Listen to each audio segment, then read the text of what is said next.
இந்த நாளில் தேவனுடைய தெரிந்து கொள்ளுதலும் முன்குறித்தலும் இவற்றை பற்றி நாம் பார்க்க போகிறோம். நாம் ஒவ்வொருவரும் நம்முடைய வேத புத்தகத்தை எடுத்துக்கொள்வோம். எபேசியர் முதல் அதிகாரத்தில் 3வது வசனத்திலிருந்து 6வது வசனம் வரைக்கும் நாம் வாசிப்போம்.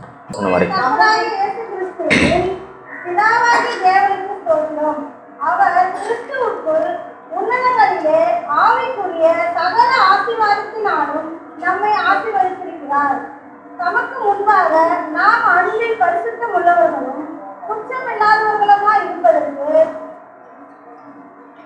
அவர் உலக தோற்றத்துக்கு முன்னே கிறிஸ்துவுக்குள் நம்மை தெரிந்து கொண்டபடியே பிரியமானவருக்குள் தாம் நமக்கு தந்தறிந்த தம்முடைய கிருபையின் மகிமைக்கு புகழ்ச்சியாக தம்முடைய தயவுள்ள சித்தத்தின்படியே நம்மை இயேசு கிறிஸ்து மூலமாய் தமக்கு சுவிகார புத்திரர் ஆகும்படி முன்குறித்திருக்கிறார். 4வது வசனத்தில் உலக தோற்றத்துக்கு முன்பே கிறிஸ்துவுக்குள் நம்மை தெரிந்து கொண்டபடியே என்று எழுதப்பட்டிருக்கிறது. 6வது வசனத்தில் இயேசு கிறிஸ்துவின் மூலமாய் தமக்கு சுவிகார புத்திரராகும்படி முன்குறித்திருக்கிறார் என்று எழுதப்பட்டிருக்கிறது. கிறிஸ்தவர்கள் இல்லை ஒரு கூட்டத்தினர் இயேசு கிறிஸ்துவின் மூலமாய் தேவன் நம்மை பரலோகம் செல்வதற்காக முன்குறித்திருக்கிறார் என்று போதிக்கிறார்கள். ஒரு கூட்ட மக்கள் தேவன் இயேசு கிறிஸ்துவின் மூலமாக நம்மை இரட்சிப்பதற்கென்று அவர் முன்குறித்திருக்கிறார் என்று போதிக்கிறார்கள். ஆனால் இந்த இடத்துல நாம் கவனித்து வாசித்து பார்த்தா 6வது வசனத்தை நான் வாசிக்கிறேன். தம்முடைய தயவுள்ள சித்தத்தின்படியே நம்மை இயேசு கிறிஸ்துவின் மூலமாய் தமக்கு சுவீகார புத்திரராகும்படி முன்குறித்திருக்கிறார். தேவன் தெரிந்து கொண்டபடியே அவர் முன்குறித்திருக்கிறார் என்று சொல்லப்பட்டிருக்குது. எதற்காக முன்குறித்திருக்கிறார்? நம்மை பரலோகம் கொண்டு செல்ல வேண்டும் என்பதற்காக அல்ல, நம்மை ரட்சிக்க வேண்டும் என்பதும் கூட அல்ல, சுவீகார புத்திரராகும்படி முன்குறித்திருக்கிறார். இதை நீங்கள் அண்டர்லைன் பண்ண. சுவீகார புத்திரராகும்படி தேவன் இயேசு கிறிஸ்துவின் மூலமாக உலக தோற்றத்துக்கு முன்பே நம்மை தெரிந்து கொண்டு முன்குறித்திருக்கிறார். சுவீகார புத்திரர் அப்படின்றது மூல பாஷையினுடைய அர்த்தம் குமாரராகுவது. தேவனுக்கு நாம் குமாரர்களாக இருக்க வேண்டும் என்பதுதான் உலக தோற்றத்துக்கு முன்பதாகவே தேவன் தெரிந்து கொண்டு இயேசு கிறிஸ்துவின் மூலமாக நம்மை முன்குறித்திருக்கிறார். நாம் தேவன்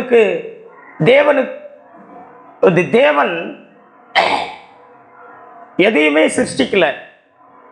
ஆதியாகமம் 1:1 முன்பதாகவே, உலக தோற்றத்துக்கு முன்பே என்று சொன்னால் ஆதியாகமம் 1:1 முன்பதாக எதுவுமே சிருஷ்டிக்கப்படலை. அப்பொழுதே தேவன் தெரிந்து கொண்டாரா, முன்குறித்தாரா? கிறிஸ்துவுக்குள் இயேசு கிறிஸ்துவின் மூலமாக. என்ன அந்த முன்குறித்தல் என்று சொல்லும்போது நாம் அந்த இடத்துல பார்க்கிறோம், குமாரராகும்படி தேவன் நம்ம என்ன பண்ணாரு? முன்குறித்திருக்கிறார். பிரமாணத்துக்கு கீழாக ஒருத்தர் கூட குமாரர்கள் இல்லை தேவனுக்கு. ஊழியக்காரர்கள் இருந்தார்கள், தீர்க்கதரிசிகள் இருந்தார்கள். மோசே தேவனுடைய ஊழியக்காரனா இருந்தார். ஆனா மோசே தேவனுடைய குமாரனாக இருக்க முடியல. காரணம், பரிசுத்த ஆவியானவரை நாம் பெற்றுக்கொள்ளும் பொழுதுதான் அப்பா பிதாவே என்று கூப்பிடத்தக்க புத்திர சுவிகாரத்தின் ஆவி என்று சொல்லி நாம் படிக்கிறோம். ரோமர் 8வது அதிகாரம்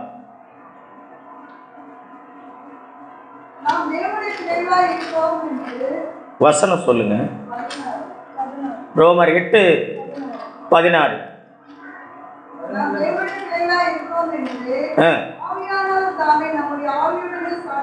ஆவியானவர் தாமே நம்முடைய ஆவியுடனே சாட்சி கொடுக்கும்படி சாட்சி கொடுக்கிறார். அதற்கு மேல திரும்பவும் பயப்படுவதற்கு நீங்கள் அடிமைத்தனத்தின் ஆவியை பெறாமல் அப்பா பிதாவே என்று கூப்பிட பண்ணுகிற பரிசுத்த ஆவியை தேவன் நமக்கு தரும் பொழுது, பரிசுத்த ஆவியானவரை நாம் பெற்றுக்கொள்ளும் பொழுது தேவனுக்கு நாம் குமாரர்களாக இருக்கிறோம். தேவனை அப்பா பிதா என்று கூப்பிடத்தக்க குமாரர்களாகிய ஒரு பாக்கியத்தை நாம் பெற்றுக்கொள்கிறோம். இப்படிப்பட்ட ஒரு பாக்கியம் இயேசு கிறிஸ்துனுடைய சிலுவை மரணத்துக்கு முன்பு வரை ஒருவருக்கு கூட இப்படிப்பட்ட ஒரு பாக்கியம் இல்லை. குமாரர்களாக இருக்கிற ஒரு பாக்கியம் ஒருவருக்கு கூட கிடையாது. சிலுவை மரணத்துக்கு பின்பு உயிர்த்தெழுத பிறகுதான் தேவனுடைய குமாரர்களாகும்படியான ஒரு பாக்கியத்தை நாம் பெற்றுக்கொள்கிறோம். எனக்கு அன்பானவர்களே, குமாரராயிருப்பது மேன்மையான ஒரு காரியம். தேவன் மனிதனை ஏன் சிருஷ்டித்தார்? மனிதனை சிருஷ்டித்த நோக்கம் அவன் தேவனுக்கு குமாரனாக இருக்க வேண்டும் என்று சிருஷ்டித்தார். குமாரனாக இருந்தால்தான் தேவனுடைய சுபாவத்தை என்ன பண்ண முடியும்? வெளிப்படுத்த முடியும். அவன் தனக்குள்ளாக தேவனை பெற்றுக்கொள்ள வேண்டும். பெற்றுக்கொண்டு தேவனை அவன் என்ன பண்ணும்? வெளிப்படுத்த வேண்டும் என்பதற்காக மனிதன் சிருஷ்டிக்கப்பட்டான். ரட்சிப்பு என்பது மனிதன் பாவத்திலே விழுந்ததினாலே உண்டான ஒரு திட்டம் அது. ஆனால் ரட்சிக்கப்படுவது தேவனுடைய முதல் காரியம் அல்ல. மனிதன் தேவனுடைய குமாரனாக இருக்க வேண்டும் என்பதற்காக மனிதன் சிருஷ்டிக்கப்பட்டான். ஆனால் விசுவாசம் இல்லாததினாலே அவன் வீழ்ச்சி அடைந்தான். தேவனுடைய வார்த்தை அவன் விசுவாசிக்கவில்லை. அவன் விழுந்து போனான். விழுந்து போனதுனால தான் மனிதன் மீட்கப்பட வேண்டிய ஒரு தேவை ஏற்பட்டது. தேவன் எதற்காக மனிதனை மீட்கிறார்? தேவன் மனிதனை எதற்காக ரட்சிக்கிறார்? ரட்சிப்பதும் மீட்பதும் தேவனுடைய குமாரனாக இருக்க வேண்டும் என்பதற்காக தான் தேவன் மனிதனை என்ன பண்றாரு? ரட்சிக்கிறார், மீட்கிறார். விசுவாசத்தினால தான் தேவனுடைய குமாரனாக நாம் இருக்க முடியும். அது ஆவியினாலே பிறப்பது, தேவனுடைய ஆவியினாலே பிறக்கிற ஒரு காரியம். அதற்கு அவனுக்கு விசுவாசம் இருந்திருக்க வேண்டும். ஆதாம் விசுவாசிக்காதபடினாலே அவன் மறுபடியும் பிறந்த தேவனுடைய ஆவியினாலே பிறக்கிற இந்த ஒரு பாக்கியத்தை அவர் இழந்து போனான். ஒருவேளை ஆதாம் அந்த நன்மை தீமை அறியத்தக்க விருட்சத்தின் கனியை புசிக்காதிருந்தாலும் அவன் தேவனுடைய குமாரனாக இருந்திருக்க முடியாது. ஏனென்றால் அவன் ஒரு நல்லவனாக இருந்திருக்கலாம், ஆனால் தேவ மனிதனாக இருந்திருக்க முடியாது. தேவ மனிதனாக இருக்க வேண்டுமானால் அவன் தேவனால் பிறக்க வேண்டும். அவன் தேவனால் பிறக்க வேண்டுமானால் அவனுக்கு விசுவாசம் வேண்டும். அவன் தேவனுடைய வார்த்தையை விசுவாசிக்க வேண்டும். அப்பொழுதுதான் அவன் தேவனால் பிறந்தவனாக, தேவ மனுஷனாக, தேவனுடைய குமாரனாக அவன் இருந்திருக்க முடியும். ஆகவே அவன் நன்மை தீமை அறியத்தக்க விருட்சத்தின் கனியை புசிக்காதிருந்தாலும் அவன் தேவனால் பிறக்க வேண்டிய அவசியம் அவனுக்கு இருந்தது. அநேகர் சொல்றாங்க, ஆதாம் பாவம் செய்ததனால்தான் நாம் மறுபடியும் பிறக்க வேண்டிய ஒரு தேவை இருக்கிறது. ஆதாம் பாவமே செய்யாவிட்டாலும் அவன் மறுபடியும் பிறக்க வேண்டிய தேவை அவனுக்கு இருந்தது. ஏன்னா தேவனுக்கு ஒரு நல்ல மனுஷனாக இருக்க வேண்டும் என்பதல்ல தேவனுடைய நோக்கம். தெய்வ மனுஷனாக இருக்க வேண்டும். அவன் தெய்வீக மனுஷனாக இருக்க வேண்டும். தேவனை தனக்குள்ளாக அவன் பெற்றுக்கொண்டு அந்த தேவனை தன்னிலிருந்து அவன் என்ன பண்ணும்? வெளிப்படுத்த வேண்டும். அதற்காக தான் தேவன் மனிதனை சிருஷ்டித்தார். ஆனால் ஆதாம் வீழ்ச்சி அடைவான் என்று தேவனுக்கு ஏற்கனவே தெரியும். ஆதாம் அவன் விழுந்து போவான் என்று ஏற்கனவே தெரியும். விழுந்து போன மனிதனை இயேசு கிறிஸ்துவின் மூலமாய் ரட்சிப்பது மட்டுமல்ல தேவனுடைய நோக்கம், அவருடைய குமாரர்களாக நாம் இருக்க வேண்டும் என்பதுதான் தேவன் நம்மை முன்குறித்தது நோக்கம். அநேகர் தெரிந்து கொள்ளுதலையும் முன்குறித்தலையும் வித்தியாசமாக போதிக்கிறார்கள். பரலோகத்துக்கென்று தேவன் நம்மை முன்குறித்திருக்கிறார் என்று சொல்லுகிறார்கள். ரட்சிப்பதற்கென்று தேவன் நம்மை முன்குறித்திருக்கிறார் என்று சொல்லுகிறார்கள். நம்மை ரட்சிப்பதனுடைய தேவனுடைய நோக்கம் என்னவென்றால் நாம் தேவனுடைய குமாரர்களாக நாம் இருக்க வேண்டும். தேவனுடைய குமாரர்களாக இருந்தால்தான் தேவனை நாம் என்ன பண்ண முடியும்? வெளிப்படுத்த முடியும். தேவனுடைய குமாரர்களாக நாம் இல்லாத பட்சத்தில் நாம் தேவனை என்ன பண்ண முடியாது? நாம் வெளிப்படுத்த முடியாது. தேவனாலே நாம் பிறக்காத பட்சத்திலே தேவனுடைய சுபாவம் நம்மிலிருந்து வெளிப்படாது.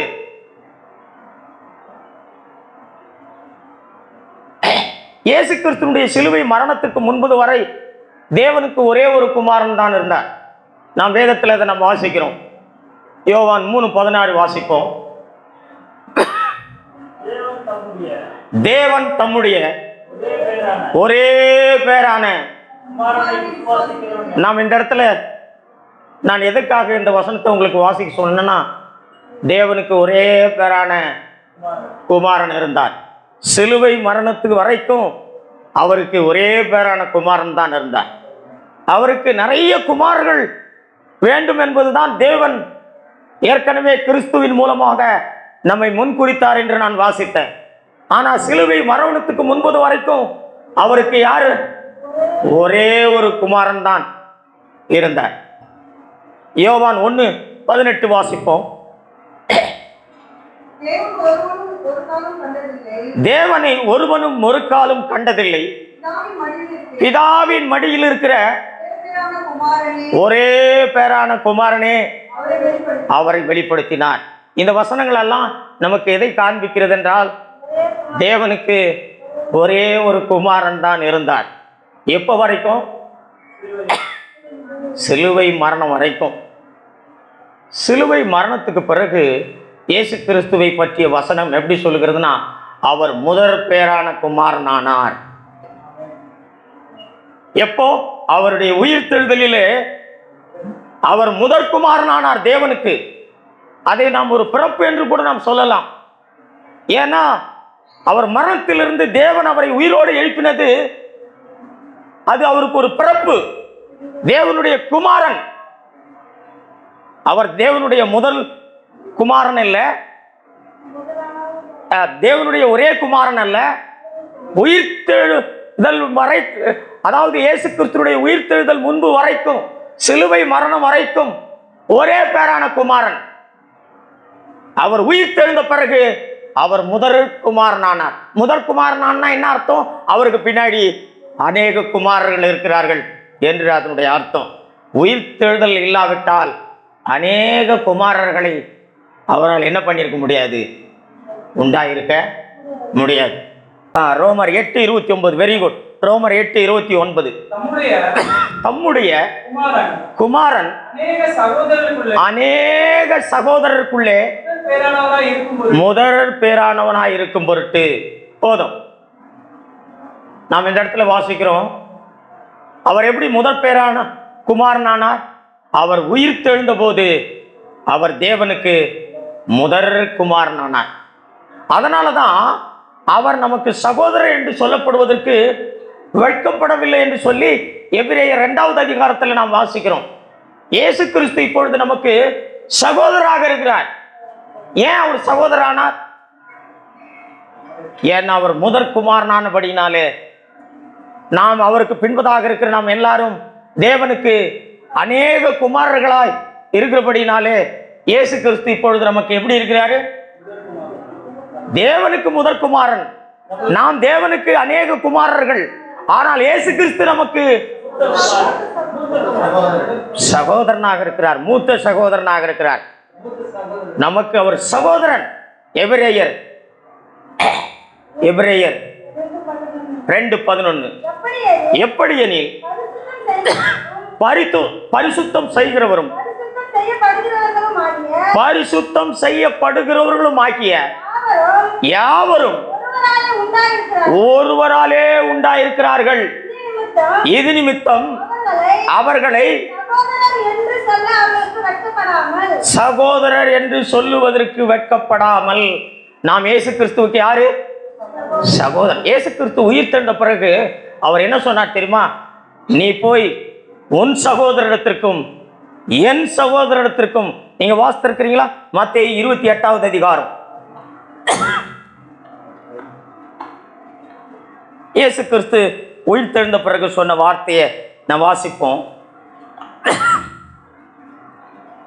மத்தேயு 28:9-10 வசனம். அப்பொழுது இயேசு அவர்களை நோக்கி, பயப்படாதிருங்கள், நீங்கள் போய் என் சகோதரர் கலிலேயாவுக்கு போகும்படி அவர்களுக்கு சொல்லுங்கள், அங்கே அவர்கள் என்னை காண்பார்கள். உயிர்த்தெழுந்த பிறகு அவருடைய சீஷர்களை ஆண்டவர் என்ன சொல்றாரு? என்னுடைய சகோதரர்களை கலிலேயாவுக்கு போக சொல்லுங்க, அங்கே அவர்கள் என்னை என்ன பண்ணுவாங்க. யோவான்ல கூட இந்த என் சகோதரிடத்திற்கும் உங்கள் சகோதரிடத்திற்கும் நான் ஏறி போகிறேன்னு சொல்லி ஆண்டவர் சொல்கிறத நாம் வாசிக்க முடியும். உயிர்த்தெழுந்த பிறகு நீங்க வாசித்திருக்கிறீங்களா? யோவான்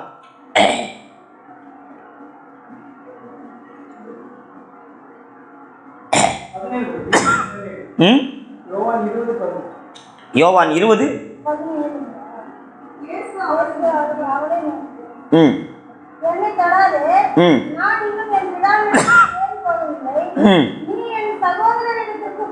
நீ என் சகோதரனிடத்துக்கு போய் நான் என் பிதாவினிடத்திற்கும் உங்கள் பிதாவினிடத்திற்கும் என் தேவனிடத்திற்கும்.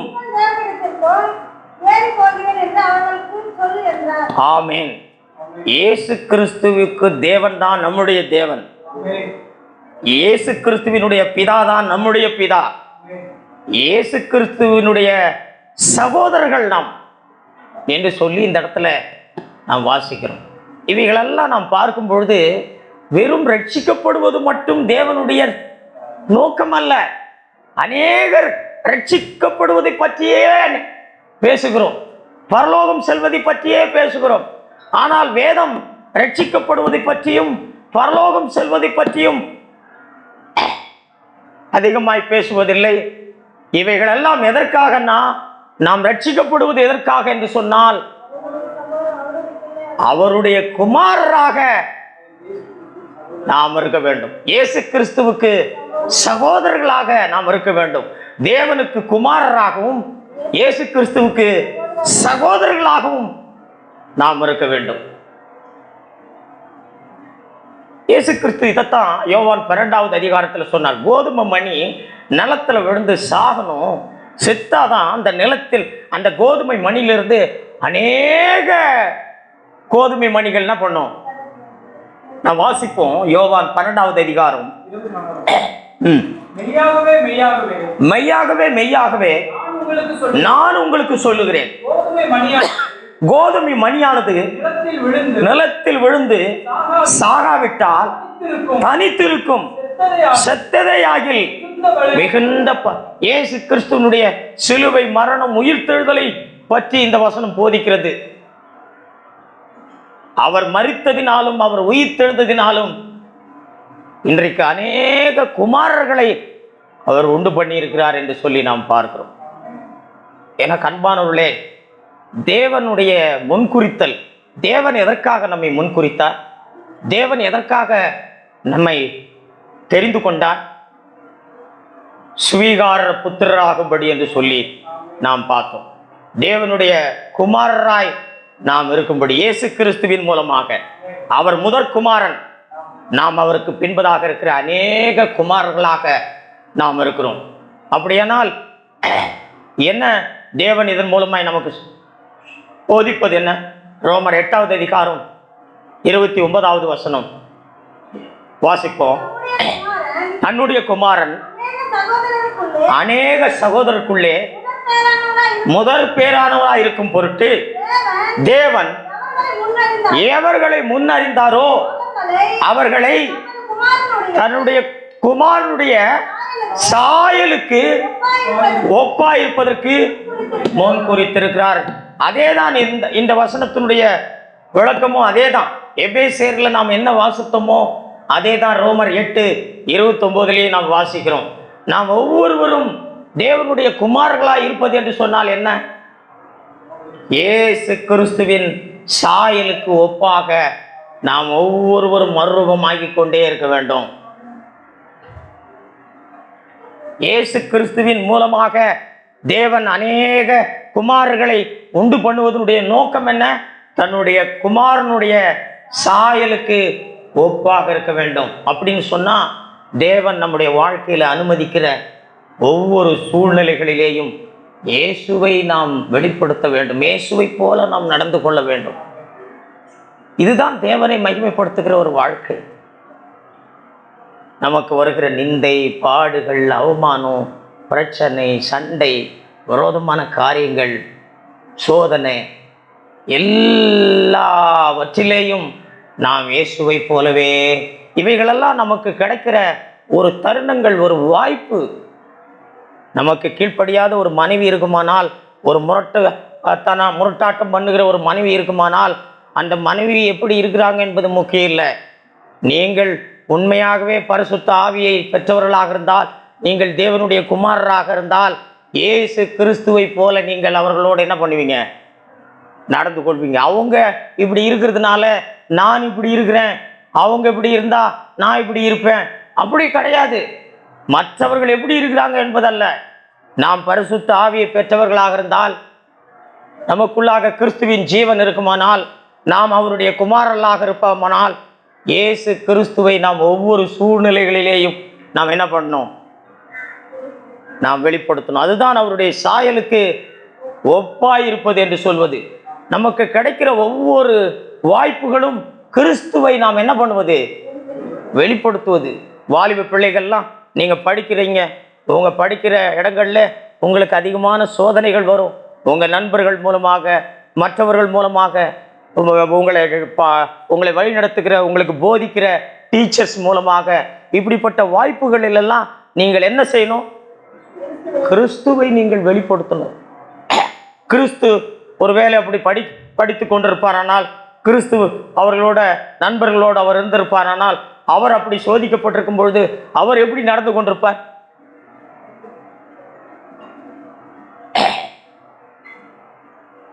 நம்மை வழிநடத்துவர்களை எதிர்த்து பேசுவது, நம்மை போதிக்கிறவர்களை எடுத்து பேசுவது, அவர்களுக்கு கீழ்ப்படியாமல் இருப்பது, நம்முடைய நண்பர்களோடு சேர்ந்து கொண்டு அவர்கள் என்னென்னலாம் செய்கிறாங்களோ அதெல்லாம் நாம் செய்து கொண்டிருப்பது, இவைகளெல்லாம் நமக்கு ஜீவன் இல்லை என்பதுதான் அதனுடைய அர்த்தம். நாம் பரிசுத்த ஆவியினாலே நாம் நிரப்பப்படவில்லை.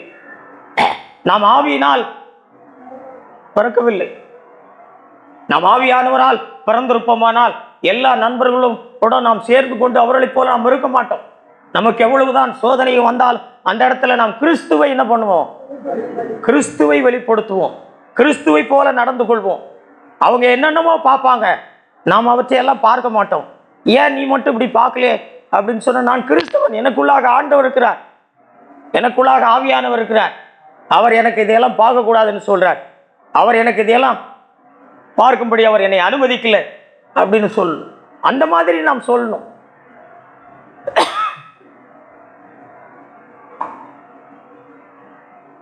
வாலிப பிள்ளைகளுக்கு கிறிஸ்துவை வெளிப்படுத்துவதற்கு எத்தனையோ தருணங்கள் கிடைக்குது. ஒரு குடும்பமாயிருக்கிற கணவன் மனைவிகளுக்கு கிறிஸ்துவை வெளிப்படுத்துவதற்கு எத்தனையோ வாய்ப்புகள் கிடைக்குது.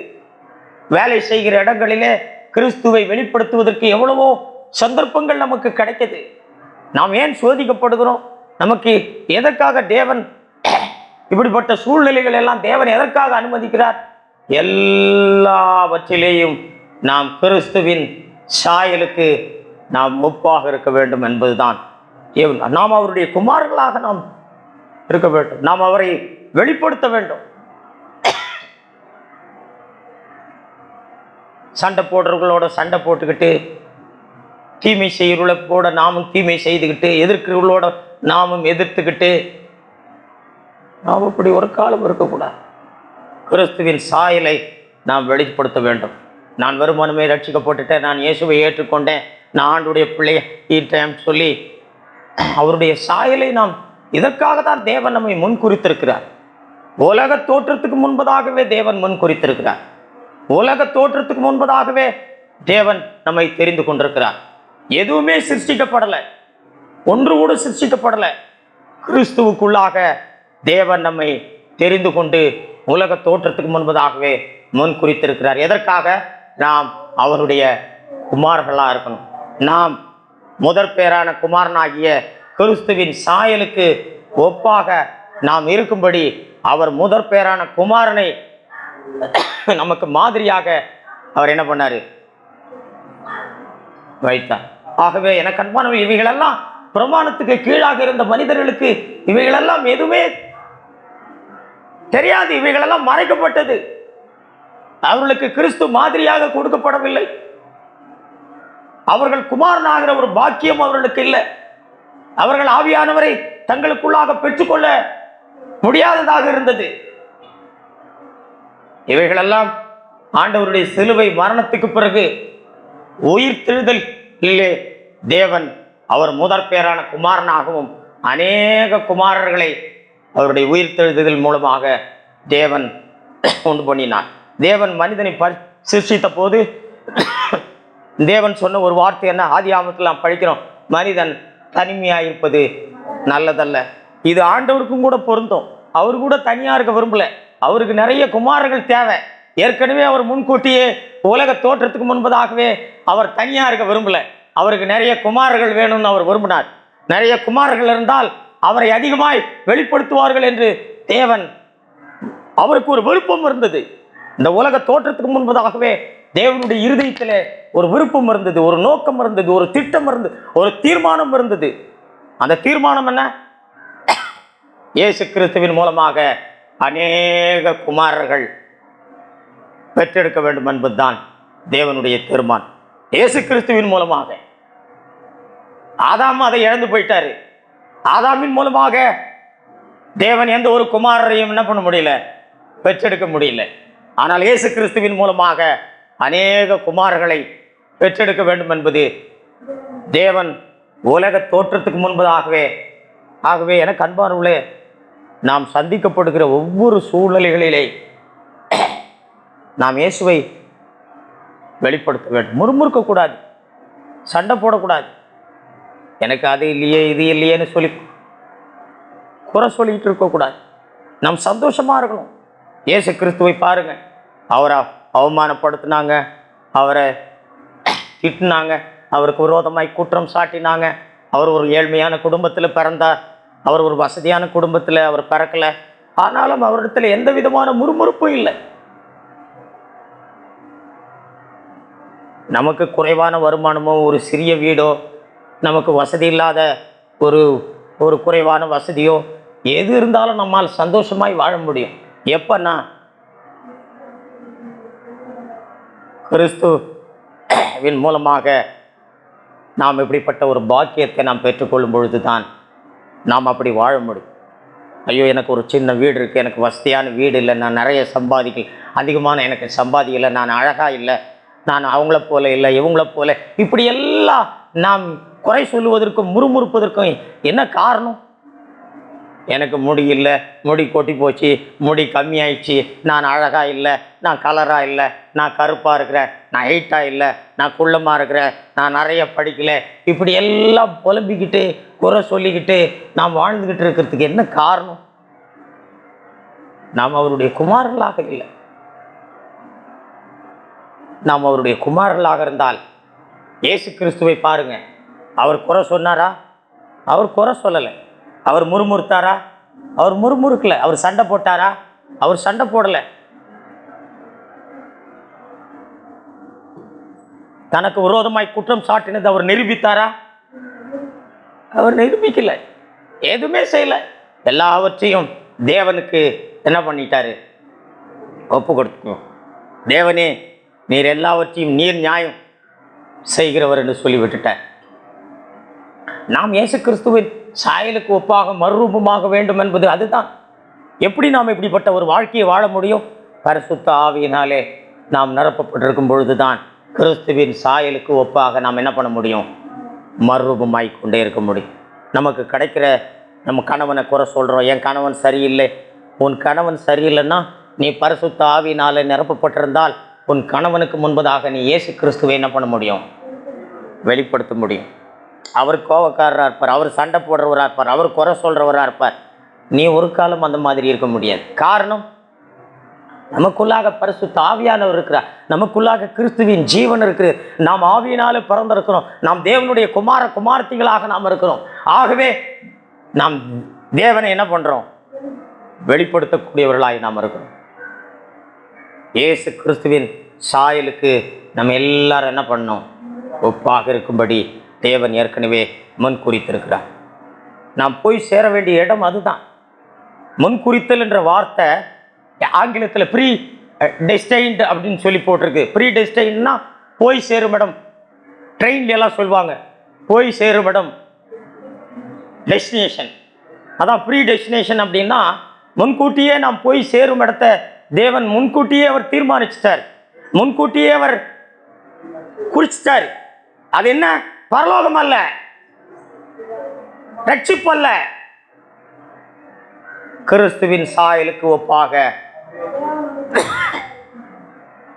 தேவனுடைய குமாரனாகிய முதற் பேரான குமாரனாய் கிறிஸ்துவின் சாயலுக்கு ஒப்பாக தேவன் நம்ம என்ன பண்ணிட்டு இருக்கிறார்? முன்கூட்டியே அவர் என்ன பண்ணிட்டாரு? முன்கூட்டியே குறிச்சிட்டார். கிறிஸ்தவர்களாகி நம்ம ஒவ்வொருவருக்கும் ஒரு லக்கு இருக்கு. கிறிஸ்தவர்களாகி நம்ம ஒவ்வொருவருக்கும் நாம் போய் சேர வேண்டிய ஒரு இடம் இருக்கு. கிறிஸ்தவர்களாகி நம்ம ஒவ்வொருவருக்கும் ஒரு டெஸ்டினேஷன் இருக்கு. அது என்ன அந்த டெஸ்டினேஷன்? கிறிஸ்துவின் சாயலுக்கு. நான் என்னுடைய கணவனோட நடந்து கொள்றதெல்லாம் கிறிஸ்துவின் சாயலுக்கு ஒப்பாக இருக்கிறதா? நான் என் மனைவியோடு நடந்துக்கிறதெல்லாம் கிறிஸ்துவின் சாயலுக்கு ஒப்பாக இருக்கிறதா? நான் வேலை செய்கிற இடங்களில் என் சக மக்களோட நான் பழகும்பொழுது கிறிஸ்துவின் சாயலுக்கு ஒப்பாக நான் நடந்து கொள்கிறேனா? என்னுடைய நண்பர்களோட நான் படிக்கிற இடங்களில் கிறிஸ்துவின் சாயலுக்கு ஒப்பாக நடந்து கொள்கிறேனா? என்னை பார்த்து சொல்ல முடியுமா, இவன் ஒரு கிறிஸ்தவன், இவனுக்குள்ளாக கிறிஸ்து இருக்கிறார், இவனுக்குள்ளாக ஆண்டவர் இருக்கிறார், இவன் பரிசுத்த ஆவியினால் நிரப்பப்பட்டவன் என்று சொல்ல முடியுமா? அப்படிப்பட்ட ஒரு வாழ்க்கைக்காக தான் தேவன் நம்மை முன்குறித்திருக்கிறார். அதுதான் நம்முடைய லக்காக இருக்க வேண்டும். அப்போஸ்தலனாகிய பவுல் அதை தான் சொல்றார். நான் எதற்காக இயேசுவால் பிடிக்கப்பட்டேன்? நான் எதற்காக இயேசுவால் பிடிக்கப்பட்டேன்? நம்ம ஒருவரும் எதற்காக இயேசுவால் பிடிக்கப்பட்டிருக்கிறோம்? பிலிப்பியர் 3வது அதிகாரம் 14வது வசனம்.